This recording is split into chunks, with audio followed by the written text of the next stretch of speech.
gentileza, vocês podem sentar-se.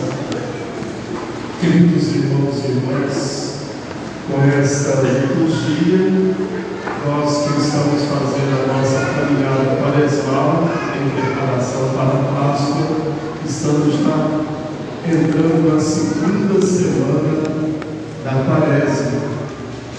E a liturgia hoje meio que nos pergunta, através das leituras, como que nós estamos vivendo esse tempo. E pergunto a vocês, como que vocês estão vivendo esse tempo da Quaresma? Sabemos que é um tempo de 40 dias, sabemos que é um tempo favorável à mudança de vida e à conversão. É um tempo onde nós somos chamados a uma introspecção, nos perguntarmos como que nós estamos vivendo como cristãos, o que nós podemos fazer para melhorar a nossa caminhada com Jesus e com os irmãos, no nosso estado de vida. Quem é consagrado a Deus, quem é consagrado pelo matrimônio, quem é consagrado na vida. Como que você está vivendo?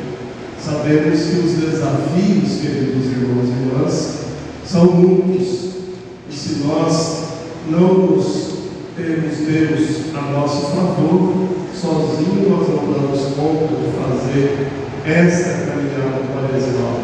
Então cada um responda para Jesus como que está a sua caminhada. Pode ser que no nosso meio, queridos irmãos e irmãs, tem alguém que ainda não criou ânimo para fazer a sua caminhada quaresmal. Aí eu insisto que vocês retomem a sua vida de oração, a sua vida de igreja, a sua vida de caridade, para que você experimente o Senhor. Se tem uma forma da gente experimentar Deus na nossa vida e mudar, é na oração. Porque quando nós trabalhamos o nosso interior, o nosso exterior vai mudar. Precisamos fazer isso. Se a gente quer, de fato, transfigurar-se diante do mundo, nós precisamos estar mais próximos de Deus. E como a gente faz isso? Rezando. Você pergunta ao Padre Rafael, que tipo de oração? A oração de entrega, a oração do silêncio, a oração do perdão.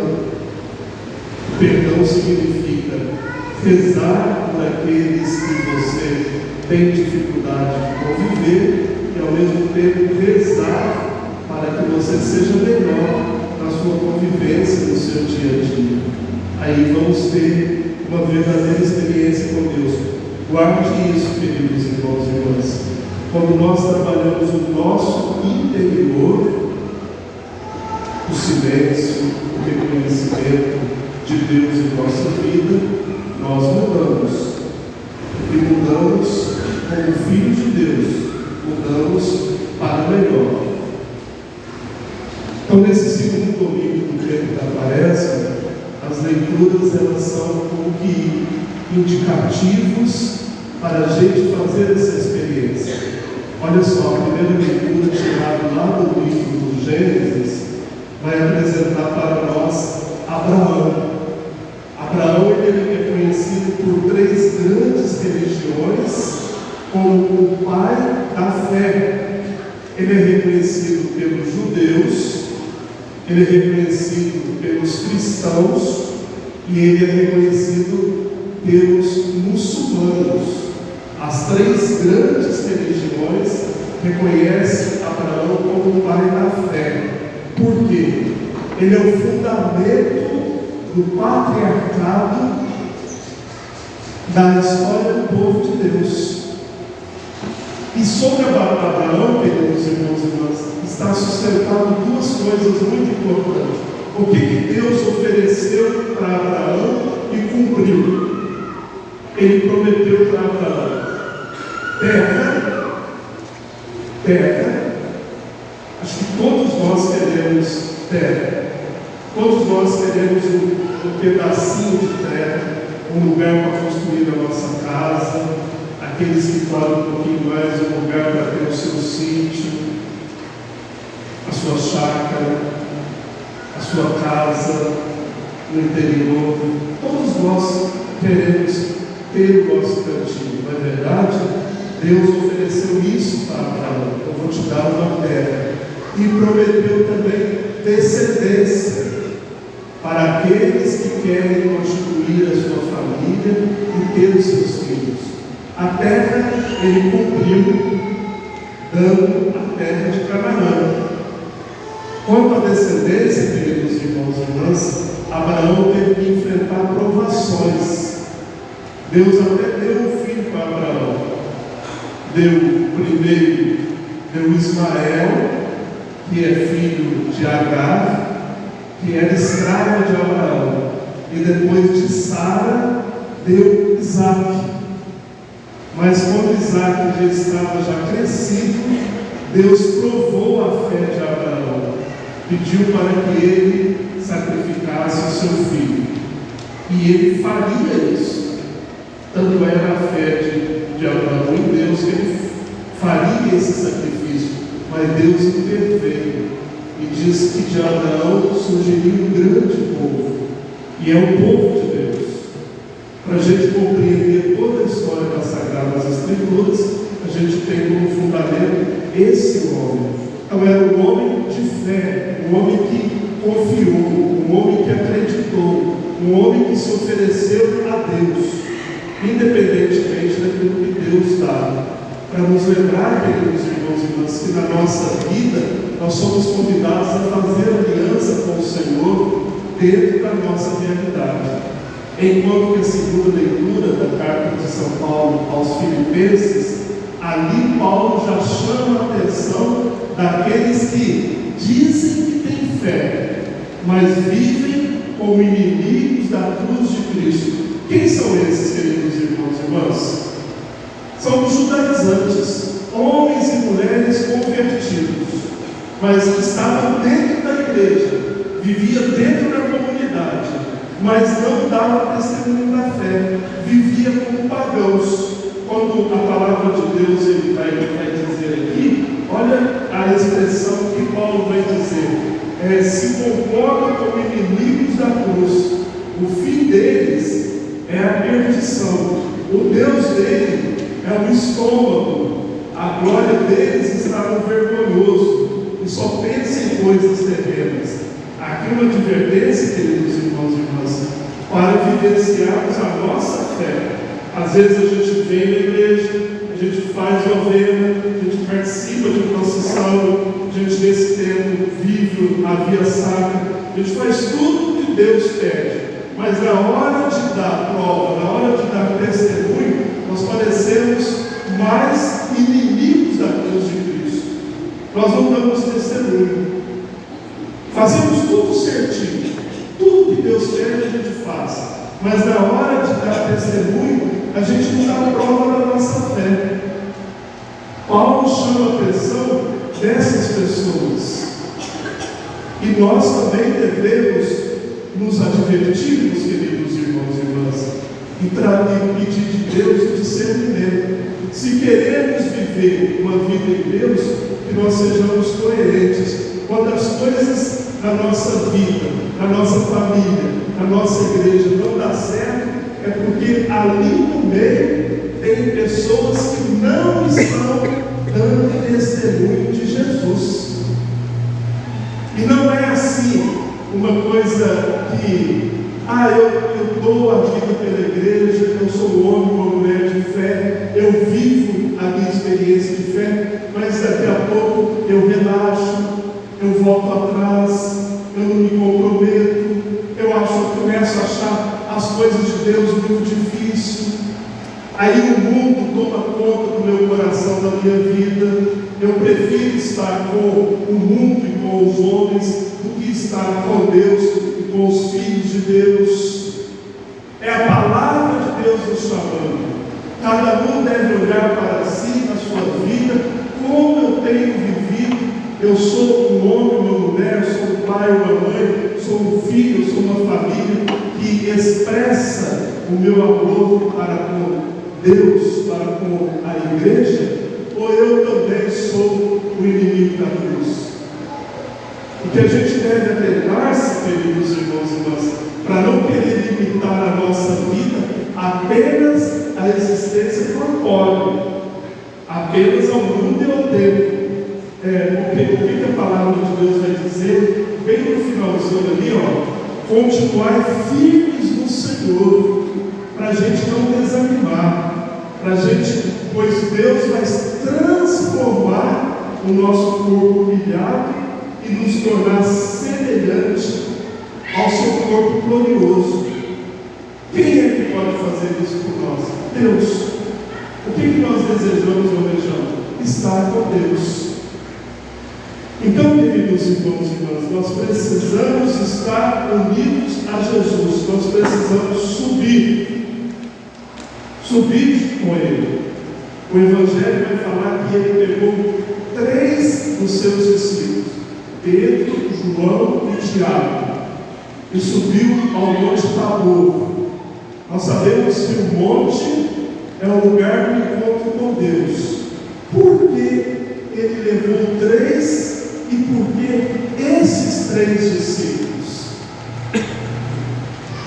Olha, Pedro, ele repreende Jesus: tu não me lavarás os pés. Quando Jesus falou da paixão, Pedro falou que ele não passaria por aquilo. Quando Jesus disse ao que tem: afasta-te de mim, Satanás, tu tem partes com o mundo e não com Deus. Pedro, ele nega Jesus. Então Pedro é um daqueles que precisava subir e fazer a experiência da transfiguração. E os outros 2? Sabe quem são esses 2? São aqueles que um queria ficar no teu reino, Senhor, deixe que um fique à direita e o outro à esquerda. Ou seja, pessoas que queriam lugar de destaque. Pensavam como homens e pessoas de Deus, gente? Não. Pensavam como pessoas do mundo. Mas Jesus levou, porque Jesus ia mostrar para eles um pouquinho, queridos irmãos e irmãs, daquilo que eles e nós também vamos experimentar na glória. Do corpo humano de Jesus, ele se transfigura e apresenta diante deles um corpo transfigurado, um corpo glorioso. Evidentemente que às vezes nós cremos, muitas das vezes, no mundo o nosso corpo não é transfigurado. No mundo o nosso corpo é o quê? Desfigurado. Aquilo que é a imagem de Deus, o mundo desfigura. Faz do nosso rosto, da nossa vida, algo muito longe do ideal que Deus quer para nós. Mas Jesus, Ele quer que você suba. Qual é o nome da senhora? A Dona Maria Aparecida. Jesus quer que a senhora suba com Ele no Monte Tabor. Qual é o nome do Senhor? O Antônio, Jesus quer subir contigo no Monte Tabor. Qual é o nome do Senhor? O César, Jesus quer subir com você, César. Qual é o nome do Senhor? Senhor José, Jesus quer que o Senhor suba com ele. Qual é o seu nome, jovem? André, que era um dos discípulos. Nosso Senhor quer que você suba com ele. Queridos irmãos e irmãs, nosso Senhor quer que todos nós subamos com ele até o monte, para fazermos a experiência verdadeira de Deus.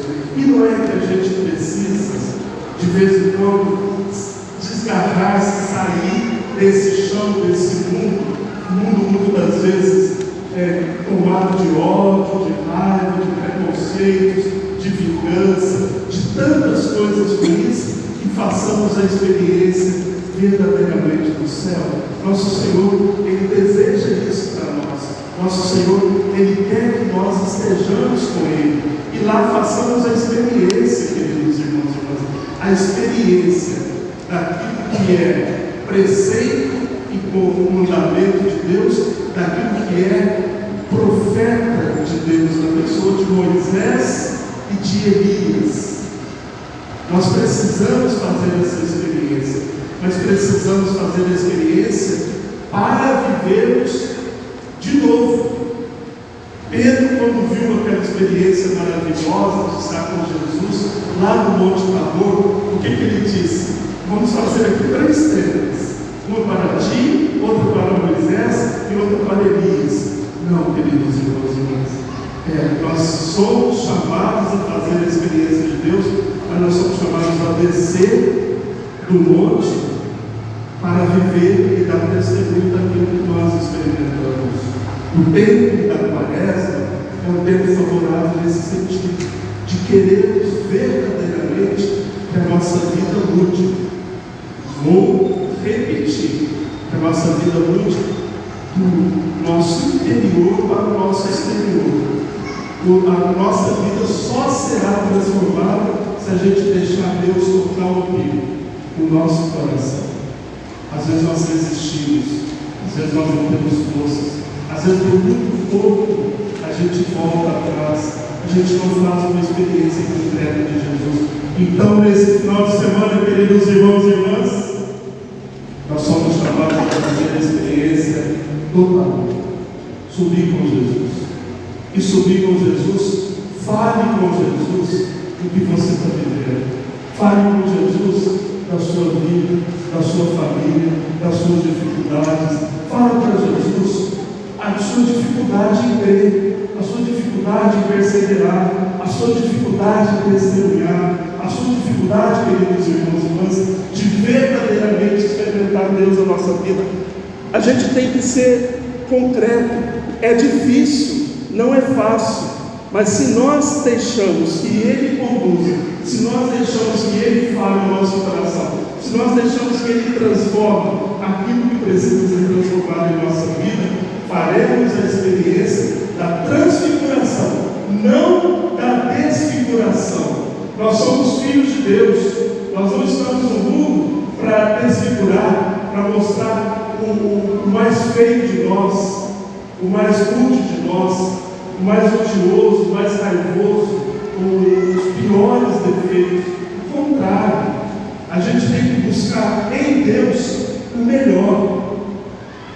Nós fomos, queridos irmãos e irmãs, e aqui termina a minha reflexão, nós fomos feitos à sua imagem e à sua semelhança. Olha, não tem como a gente fazer a experiência do Calvário, do Monte Calvário, se a gente não fazer a experiência do Monte Tabor. Nós só vamos compreender a entrega de Jesus na cruz por nós, se nós fizermos a experiência do Tabor, conhecê-lo verdadeiramente. Aí nós vamos compreender que aquele que foi desfigurado pelo nosso pecado na cruz é aquele que foi transfigurado diante de Deus em sua glória. Só vamos compreender verdadeiramente isso se nós passamos pelo Tabor. O Gólgota, o Calvário, só é compreendido numa dimensão de fé, queridos irmãos e irmãs. Aí, olhando para o crucificado, nós vamos ver ali verdadeiramente Jesus ressuscitado, que venceu a morte, venceu o pecado, e disse: eu vou para o Pai, e lá vou preparar um lugar para cada um de vocês. Amém? Nós queremos agora professar a nossa